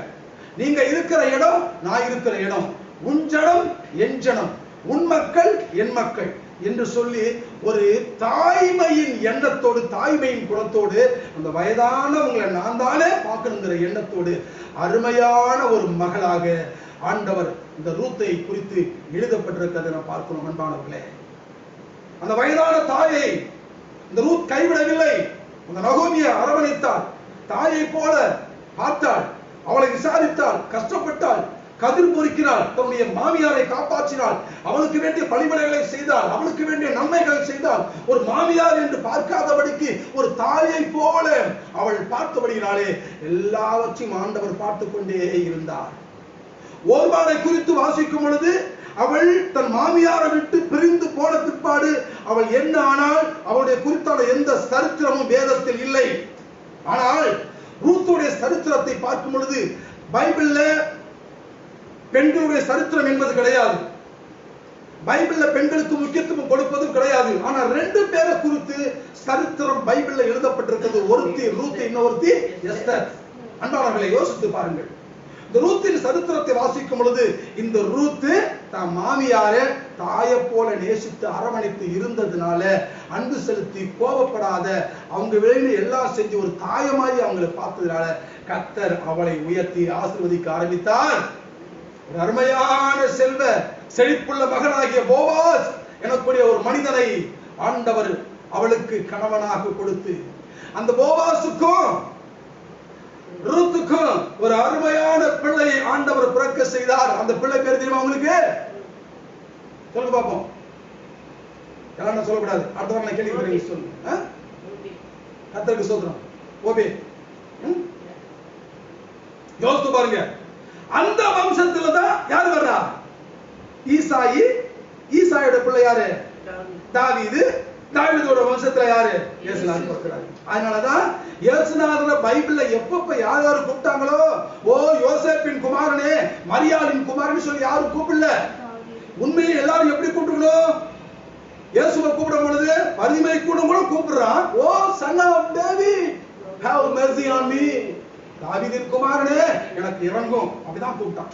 யோசேப்பின் குமாரனே, மரியாளின் குமாரனே அப்படி கூப்பிடல. எப்படி கூப்பிட்டானா? தாவீதின் குமாரனே. அப்படி சொன்னா தாவீதின் வம்சத்திலே இயேசுவே வந்து பிறந்தார். ஆக பிரியமடைந்த ரூத் என்பவனுடைய வம்சத்திலே இயேசு வந்து பிறக்கிறதை நாம் இங்கே பார்க்கிறோம். தாய்மையின் குணம் என்ன பொறுத்தவரையிலே சொல்வேன், தாய்மை என்பது உருவத்தில் அல்ல. ஒரு பிள்ளையை பெற்றெடுப்பதனால தாய் கிடையாது. ஒரு குடும்பத்தில் சமையல் செய்வதனாலேயோ குடும்பத்தை பார்க்கறதுனால தாய் கிடையாது. தாய்மையினுடைய குணம் அவளுக்குள்ளே இருக்க வேண்டும். அவள் தான் தாய். இந்த மதர்ங்கிற வார்த்தை எடுத்துங்க, MOTHER. எம் எம் அப்படின்னா அர்த்தம் மானிட்டர், மானிட்டைசரி. தன்னுடைய பிள்ளைகளை, குடும்பத்தை, கணவரை லுக் ஆஃப்டர் பண்ணணும், மானிட்டர் பண்ணிட்டே இருக்கணும், பிள்ளைகளை பார்த்துக்கிட்டே இருக்கணும். அவங்க என்ன செய்கிறார்கள், பிள்ளைகளோட முகம் ஏன் இப்படி இருக்குது, ஏன் நல்லா இல்லை, என்ன சாப்பிட வேணும், என்ன செய்யணும், என்ன செய்யக்கூடாது, மானிட்டர் பண்ணிக்கிட்டே இருக்கணும். மானிட்டரிங், மானிட்டைசரிங். யோசிச்சு பாருங்க. ரெண்டாவது வந்து ஆப்டிமைஸ், அதாவது தாயே தன்னுடைய பிள்ளைகளுக்கு பிம்பமாக எப்படி இருக்கணுமா, உதாரணமாக காணப்பட வேண்டும். ஏன்னா சொல்லுவாங்க உலகத்துல முதல் டீச்சர் யாரு? தாய். குழந்தை பிறந்தவனை யாராவது அப்பான்னு சொல்லி கூப்பிடுதான்னு சொல்லி பார்க்க, எந்த பிள்ளையும் அப்பான்னு சொல்லி கூப்பிடாது. ஏன்? எல்லாரும் தப்பு தப்பா பேசிருக்கிறாங்க. அம்மான்னு சொல்லி கூப்பிடு சொல்லி, அம்மான்னு சொல்லி கூப்பிடுறது கிடையாது காமனாவே. அது வர சத்தமே மாடு தான் வரும். அது காமனாவே, அது எதுவா இருக்கட்டும், ஆடா இருக்கட்டும், மாடா இருக்கட்டும், ரொம்ப ரொம்ப நம்ம புலவர்கள் எல்லாம் ரொம்ப புலிவி இதுல பேச்சாளர்கள் எல்லாம் பட்டிமன்றத்துல பேசி அது அம்மான்னு தான் கூப்பிடும், ஆயானு கூப்பிட வேண்டியதான் சொல்லி எல்லாம் சொல்லுவாங்க. சத்தமே காமன் அப்படிதான் வரும். ஆயத்தர் தான் ஏன்னு கேட்டாக்க உயிர் மெய்யும் சேர்ந்துதான் உயிர் மெய். இம்முங்கிறது மெய், என்னது ஆங்கிறது என்னது உயிர். இந்த உயிரும் மெய்யும் சேர்ந்து வர சத்தம் தான் உயிர் மெய். அம்மா அம்மா தெரிஞ்சுக்கலாம். நீங்க ஆ என்பது உயிர் எழுத்து, இம் என்பது மெய் எழுத்து. இந்த இம்மோ உயிரெழுத்தாகிய ஆவும் சேர்ந்து ரெண்டும் கலந்து வரும். ஏன்னா உயிர் இதுல இருக்குது, ஆண்டவர் கொடுத்த உயிர், அவர் சுவாசம் ஊதினார் இல்லையா, அத உயிர். மெய்ங்கிறது வந்து உடம்பு, அவர் சேர்த்த உடம்பு. இந்த ரெண்டும் சேர்ந்து வருதுனால மா அப்படிங்கிற சத்தம். அப்ப என்ன நான் சொல்ல வரேன்னா, தாய்மை என்பது உருவத்தில் அல்ல, அது ஒரு குணம், தாய்மைக்குரிய குணம். எம் மானிட்டைசரி, செகண்ட் என்னது ஆப்டிமைஸ், அப்புறம் என்னது அடுத்து டி டி இந்த டீச்சிங். தன்னுடைய பிள்ளைகளுக்கு போதிக்க வேண்டும், நல்ல காரியங்களை போதிக்க வேண்டும். நல்ல காரியங்களை போதிக்க வேண்டும். இப்படி செய்யணும், இப்படி செய்யக்கூடாது, இதை பிள்ளைகள் உன் தாயை போதகத்தை தள்ளாதே, உன் தகப்பனுடைய புத்திமதியை தள்ளாதேன்னு சொல்லி நமக்கு நீதிமொழிகளை ஃபுல்லா எழுதப்பட்டிருக்கிறது. ஆக போதிக்கிற ஒரு தாயா இருக்கணும். தாயே அவ சரியா இருந்தா தான் போதிக்கக்கூடிய போதகத்தை பிள்ளைங்க கேட்பாங்க. அவள் போதிக்கக்கூடியவளா இருக்க வேண்டும் நன்மையான காரியங்களை. எத்தனை தாய் பைபிள்ல பார்க்கும் பொழுது நல்ல காரியத்தை செஞ்சிருக்கிறாங்க. ஒரு தாய் உருண்டு படுத்து பிள்ளைய சாகடிச்சாலும் உண்டு. பைபிள் இருக்குது. நல்ல குண்டு நைட்ல படுத்து பக்கத்துல நல்லா உருண்டு படுத்து பிள்ளை நசுங்கி செத்த போயிடுச்சு. காலையில போய் இன்னொரு பிள்ளை கொண்டு பக்கத்துல போட்டுக்கிச்சு. அதுவும் பைபிள்ல தான் இருக்குது. கர்த்தருக்கு ஸ்தோத்திரம். அதுக்கு என்ன நடந்துச்சு? வாளை எடுத்து வெட்டணும்னு சொல்லும்போது உண்மையான தாய் தான் கதறினா, பொய்யான தாய் வெட்டுன்னு சொன்னான். ஆளுக்கு பாதி பீஸ் போடுன்னு சொன்னான். அவன் உண்மையான தாய் கிடையாது. அப்ப யோசித்து பாருங்க. டீச்சிங், அவள் போதிக்கிறவளா இருக்க வேண்டும். MOT. அடுத்து H. Hக்கு என்ன அர்த்தம்னு சொன்னாக்க ஹெல்பிங், உதவி செய்ய வேண்டும். நம்முடைய பிள்ளைகளுக்கு எல்லா விதத்திலே உதவிகரமாய் இருக்க வேண்டும். எத்தனை பொம்பளைகளை பார்த்தோம், நியூஸ்ல பார்த்தோம். கண்ட கருமாந்தர காரியங்களுக்காக தாம் பிள்ளையை வெட்டி கொண்டவர்கள், பிள்ளையை சாகடித்தவர்கள், அற்ப சந்தோஷத்திற்காக காரியங்களுக்காக பிள்ளைகளை சாகடித்தவர்கள், புருஷனை சாகடித்தவர்கள் உண்டு உலகத்தில். அன்பு கர்த்தருடைய பிள்ளைகளே, அவர்கள் அல்ல தாயின்னு ஊர் உலகம் சொல்லலாம். ஆனால் தாய்மையின் குணம் அவர்களுக்கு கிடையாது. எதற்கு சொல்கிறேன்? ஹெல்பிங், உதவி செய்யக்கூடிய மனப்பான்மை. தன் பிள்ளைகளுக்கு எல்லா விதத்திலும் தோள் கொடுத்து உதவியாய் இருக்கக்கூடிய ஒரு மனநிலை படைத்தவள் தான் தாய். MOTH. அடுத்தது சொன்னா என்ன சொன்னாங்க? என்கரேஜிங், பிள்ளைகளை உற்சாகப்படுத்த வேண்டும்.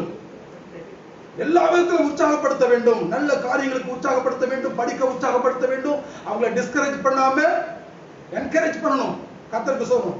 நல்ல விதத்துல அவங்களை நம்ம உற்சாகப்படுத்தி நல்ல என்கரேஜ் பண்ணணும். தாயினுடைய சுபாவம் எல்லா விதத்திலும் உற்சாகப்படுத்த வேண்டும். கர்த்தருடைய பரிசுத்த நாமம் மகிமைப்படுவதாக. அவங்கள்ட்ட ஒண்ணு இல்லாட்டி கூட நீ நல்லா இருப்பா, பயப்படாது, உங்ககிட்ட திறமை இருக்கு, உங்ககிட்ட ஞானம் இருக்கு, உனக்கு புத்தி இருக்குது, நீ இன்னும் இம்ப்ரூவ் ஆகலாம், நீ கொஞ்சம் ட்ரை பண்ணா செய்யலாம். இப்படி சொல்லி சொல்லி சொல்லி எல்லா விதத்திலே ஒரு அருமையான மோல்டிங்கா தன்னுடைய பிள்ளைகளை மாற்றி அவங்களை என்கரேஜ் பண்ணக்கூடிய ஒரு குணம், அதுவும் தாய்மையின் குணம். அடுத்து கடைசியா R.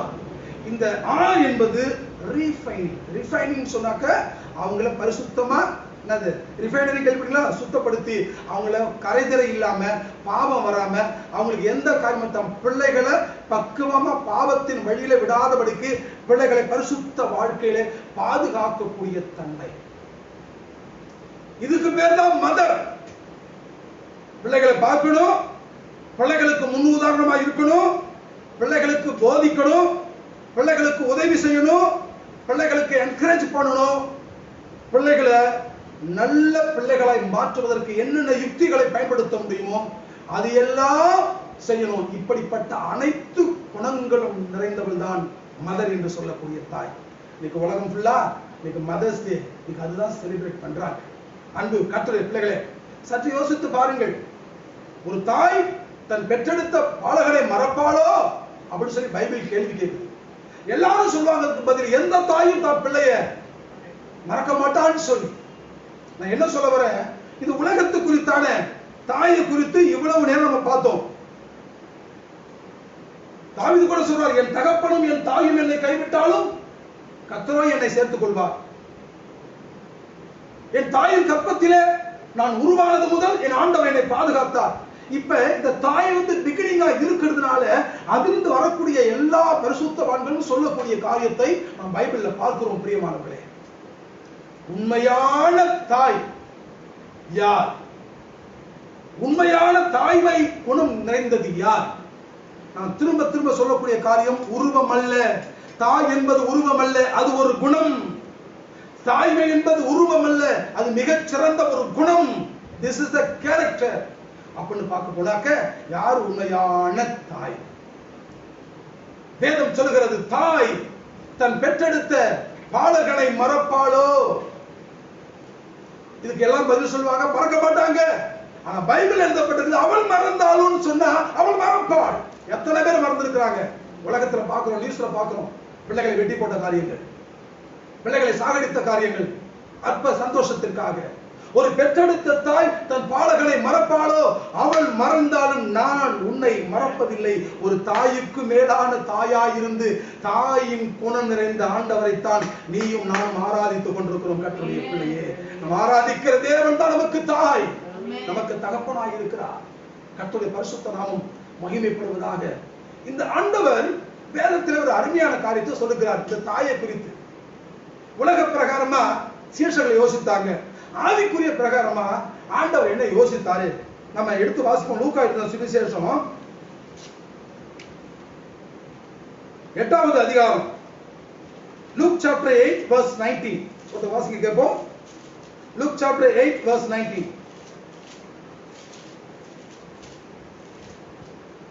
அப்பொழுது அவருடைய தாயாரும் சகோதரரும் அவரிடத்தில் வந்தார்கள். ஜனக்கூட்டத்தினாலே அவர் அண்டையில் அவர்கள் சேரக்கூடாதிருந்தது. அப்பொழுது உங்களுடைய தாயாரும் உங்களுடைய சகோதரரும் உங்களை பார்க்க வேண்டும் என்று வெளியே நிற்கிறார்கள் என்று அவருக்கு அறிவித்தார்கள். அதற்கு அவர், தேவனுடைய வசனத்தை கேட்டு அதன்படி செய்கிறவர்களோ அந்த தாயும் எனக்கு சகோதரரும். ஹல்லேலூயா. அன்பு கர்த்தருடைய பிள்ளைகளே, இயேசு கிறிஸ்து உயிரோடு இருந்து ஊழியம் செய்த அந்த நாட்களிலே ஒரு நாள் அவர் ஒரு இடத்திலே இருக்கும் பொழுது திரளான கூட்டங்கள் அவரை சூழ்ந்திருக்கிறது. அப்பொழுது இயேசுவின் தாயாகிய மரியாளும் இயேசுவோடு கூட பிறந்த, ரொம்ப பேர் நினைச்சுக்கிறாங்க இயேசுநாதர் பிறந்த பிற்பாடு மரியாளுக்கு பிள்ளை பிறக்கன்னு சொல்லி. இயேசுநாதர் பிறந்த பிற்பாடு நிறைய பிள்ளைங்க அப்புறம் பிறந்தாங்க. யாருக்கு? மரியாளுக்கு பிறந்தாங்க. அப்ப மரியாளும் இயேசுவுக்கு பிற்பாடு மரியாள் பெற்றெடுத்த பிள்ளைகளும் ஒரு நாள் இயேசுவை பார்க்கும்படி கடந்து வருகிறார்கள். அப்பொழுது என்ன நடக்கிறது? எல்லாரும் சொல்றாங்க, இயேசுவை பார்த்து, இயேசுவே உங்களுடைய அம்மாவும் உங்களுடைய தாயும் உங்களுடைய சகோதரர்களும் உங்களை பார்க்க வந்திருக்கிறாங்க, வெளியே நின்றுட்டு இருக்கிறாங்க. ஆண்டவர் சொன்ன காரியம் என்ன? யார் எனக்கு சகோதரன், யார் எனக்கு தாய்? நீங்க நல்லா நீங்க ஆவிக்குரிய காரியத்தை நீங்க பார்க்கணும். நீங்க இந்த சிலுவை தியானத்துல 7 வார்த்தை நீங்க நம்ம ஒவ்வொரு வருஷமும் பிரசங்கிக்கணும்ல. ஒவ்வொரு வருஷமும் அதுல ஒரு வார்த்தை என்ன? இதோ உன் தாய், இதோ என் தாய்னு சொல்லிருக்கிறாரு அவரு. யோவானை பார்த்து அவர் சொல்றாரு, இதோ உன் தாய் தான் சொன்னார், ஏன் தாய் அவர் சொல்லவில்லை. ஏன்னா மனுஷங்களை சேர்ந்துக்கிட்டோம். அவர் ஆவிக்குரிய வார்த்தை தான் பேசினாரே ஒழிய பிளஷா அவர் எதுவும் பேசவே இல்லை. இதோ என் தாய், நான் உங்ககிட்ட கொடுக்கணும்னு சொல்லவே இல்லை. இதோ உன் மகன், இதோ உன் தாய், 2 பேருக்குள்ள ஜாயிண்ட் அடிச்சுக்கணும் தான் சொன்னார். கர்த்தருக்கு ஸ்தோத்திரம். நீங்க யோசித்து பார்க்கணும். இங்கேயும் அதுதான் சொல்லு, யார் எனக்கு தாய், யார் எனக்கு சகோதரன்? அவருக்கு சொல்லக்கூடிய பதில் என்ன? என்னுடைய வசனத்தின்படி கேட்டு நடுங்கி யார் அதை செய்கிறார்களோ அவர்களே எனக்கு தாயும் சகோதரனுமாய் இருக்கிறார்கள். அப்ப யோசித்து பாருங்க, யாரு உண்மையான தாய், யாருக்கு உண்மையான தாய்மையின் குணம் இருக்குன்னு சொன்னா, கர்த்தருடைய வசனத்தை கேட்டு அதன்படி கீழ்ப்படிந்து யார் நடக்கிறார்களோ அவர்களே தாய்மையின் குணம் நிறைந்தவர்கள். ஆமென் சொல்லுங்க பாப்போம். அல்லேலூயா, அல்லேலூயா. இன்னொரு இடத்துல கூட அருமையா இருக்கு. மத்தேயு 12வது அதிகாரத்துல, மேத்யூ சாப்டர் 12, மத்தேயு 12 48 49 வாசிங்க பாப்போம்.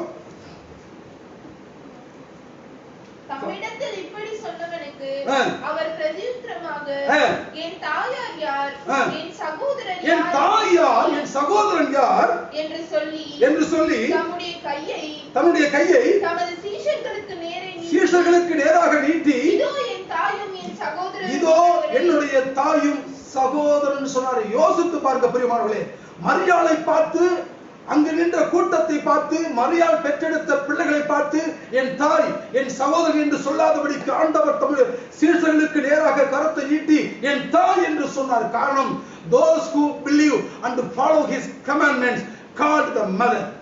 யார் இயேசுவின் வார்த்தையை கேட்டு அதன்படி நடக்கிறார்களோ, அவருடைய கட்டளைகளை யார் கைக்கொள்கிறார்களோ அவர்கள்தான் தாய்மை குணம் நிறைந்த தாய். நான் ஆவிக்குரிய ரீதியில பேசுகிறேன் அன்பு கர்த்தருடைய பிள்ளைகளே.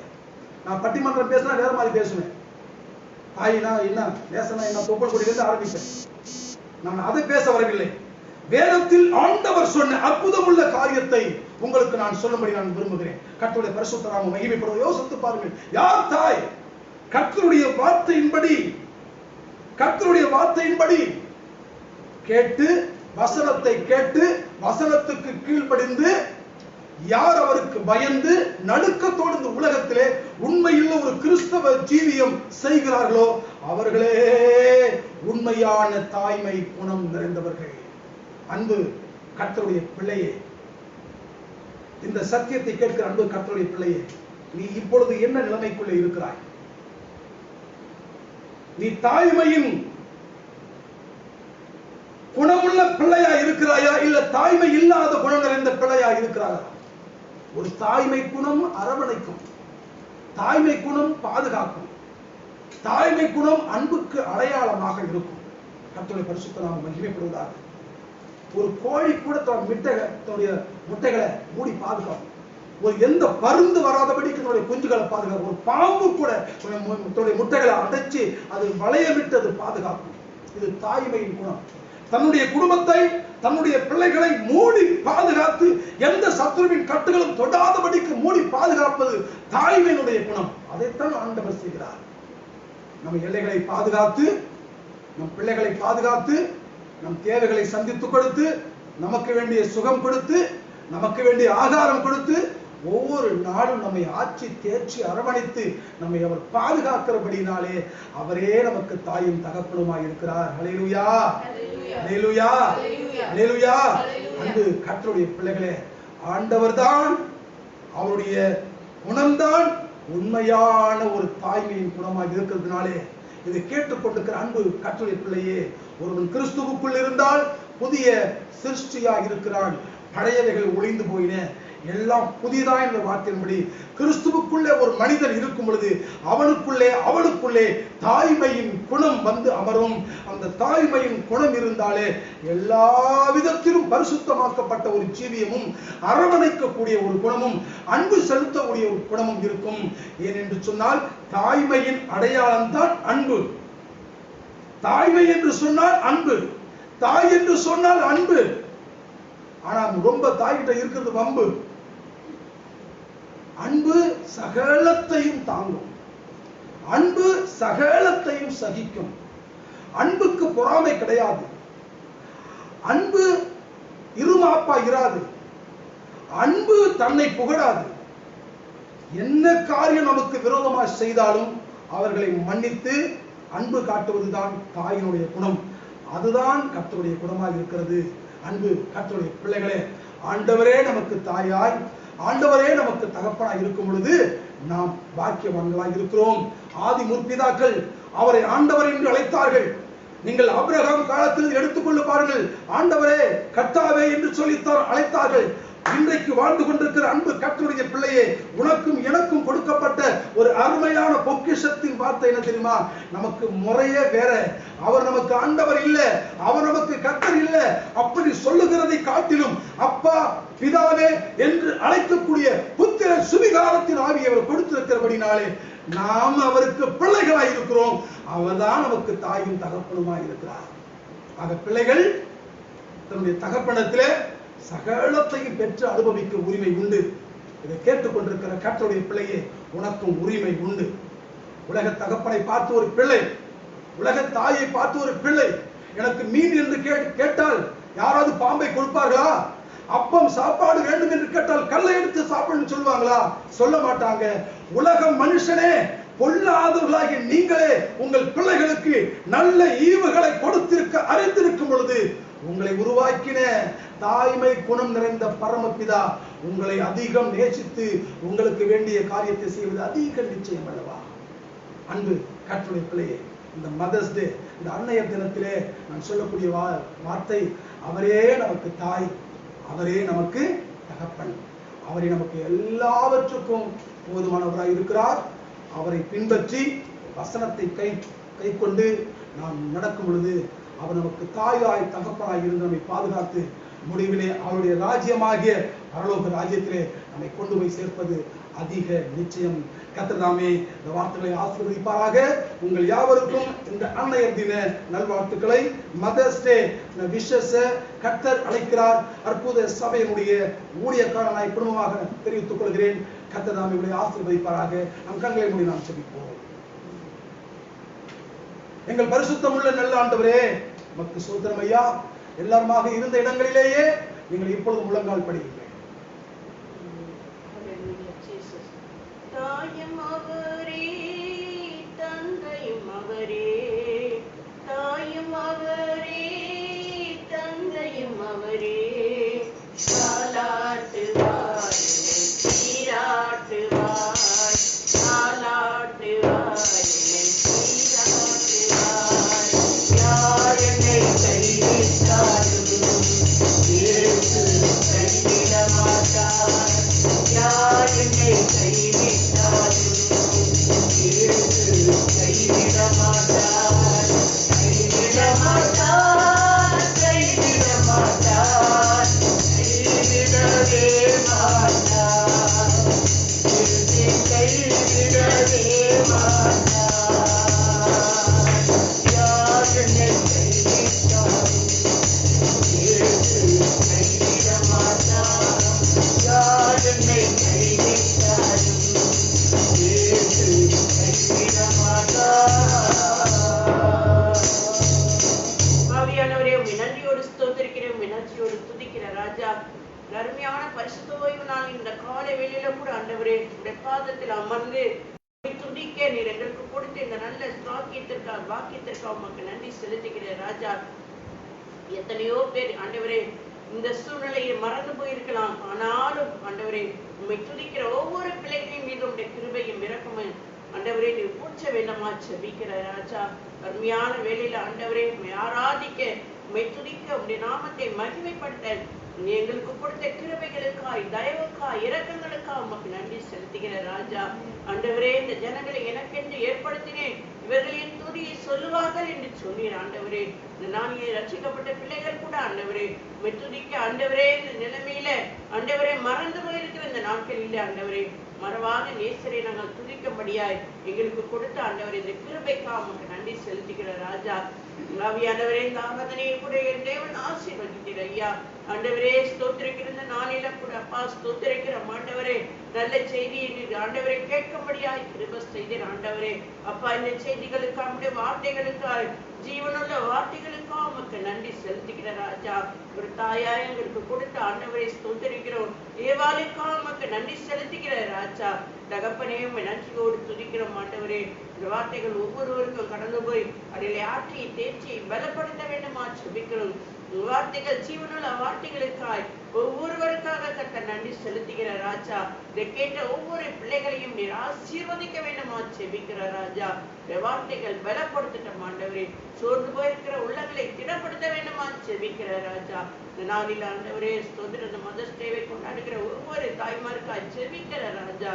இந்த நாளில் ஆண்டவரே பிள்ளைகள் நிமித்தமாய் சோர்ந்து போயிருக்கிற பிள்ளைகளை கர்த்தர் பலப்படுத்த வேண்டுமா செபிக்கிற ராஜா. ஆண்டவரே ஸ்தோத்திர செய்தி கொடுத்த மகனை இன்னும் கர்த்தர் வலிமையா எடுத்து பயன்படுத்துங்க.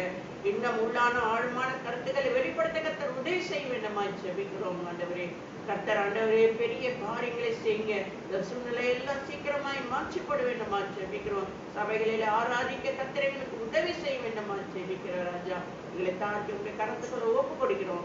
காத்துக் கொள்ளுங்க, பலப்படுத்துங்க, ஆசீர்வதிங்க, பெரிய காரியங்களை செய்யுங்க. இந்த நாமத்தை மகிமைப்படுத்துங்க, தொடர்ந்து நடத்துங்க. இயேசுவின் நாமத்தை ஜெபிக்கிறோம் நல்ல பிதாவே. ஆமென். என் ஆத்துமாவே கர்த்தரை ஸ்தோத்திரி, என் முழுவதுமே பரிசுத்த நாமத்தை ஸ்தோத்திரி. என் ஆத்துமாவே கர்த்தரை ஸ்தோத்திரி, கர்த்தர் செய்த சகல உபகாரங்களை மறவாதே. ஆமென். எல்லோரும் ஆசீர்வாதத்தை பெற்றுக்கொள்வோம். நம்முடைய கர்த்தராகிய இயேசு கிறிஸ்துவின் கிருபையும் பிதாவாகிய தேவனுடைய அன்பும் பரிசுத்த ஆவியினுடைய ஐக்கியமும் இன்றும் என்றும் சதா காலங்களிலும் நம் அனைவரோடும் இந்த நாளிலே இந்த டெலிகாஸ்ட் மூலமாய் இந்த ஆராதனையிலே பங்கு கொண்ட ஒவ்வொரு மக்களோடும் உலகத்தில சகல பரிசுத்தவான்களோடும் கர்த்தருடைய வருகை பரியந்தம் இருந்து காத்து வழி நடத்துவதாக. அல்லேலூயா, அல்லேலூயா, அல்லேலூயா, அல்லேலூயா. கர்த்தர் தாமே உங்களை ஆசீர்வதிப்பாராக. அன்பு கர்த்தருடைய பிள்ளைகளே, ஒவ்வொரு நாளும் காலையிலே இன்றைய வேத சத்தியம் என்ற நிகழ்ச்சி மூலமாக நான் உங்களோடு கூட நான் பேசிக்கொண்டு வருகிறேன். ஆண்டவர் ஒவ்வொரு நாளும் நல்ல வார்த்தைகளை பேசிக் கொண்டிருக்கிறார். நீங்கள் அதிகாலை ஒவ்வொரு நாளும் எழும்பி என்னுடைய ID Lord calls miracle church இல்ல பிரான்சிஸ் விஜயேந்திரன் என்னுடைய பெயரை நீங்க முகநூலிலே Facebookல நீங்க ஓபன் பண்ணி பார்க்கும் பொழுதும் இல்ல யூடியூப்ல நீங்க பார்க்கும் பொழுதும் ஒவ்வொரு நாளும் காலையிலே என்னுடைய நிகழ்ச்சி கடந்து வருகிறது. நீங்கள் யாவரும் அதை பார்த்து பயனடையும்படி அன்பாக கேட்டுக்கொள்கிறேன்.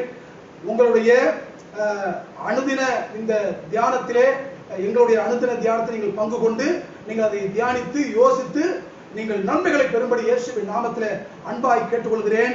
பயனடைந்த பிள்ளைகள் எங்களோடு தொடர்பு கொண்டு உங்களுடைய காரியங்களை எங்களுக்கு சொல்லும்படி, நீங்கள் பெற்ற அனுபவங்களை சொல்லும்படி இயேசுவின் நாமத்திலே அன்பாய் கேட்டுக்கொள்கிறேன். கர்த்தர் உங்களை ஆசீர்வதிப்பாராக. God bless you.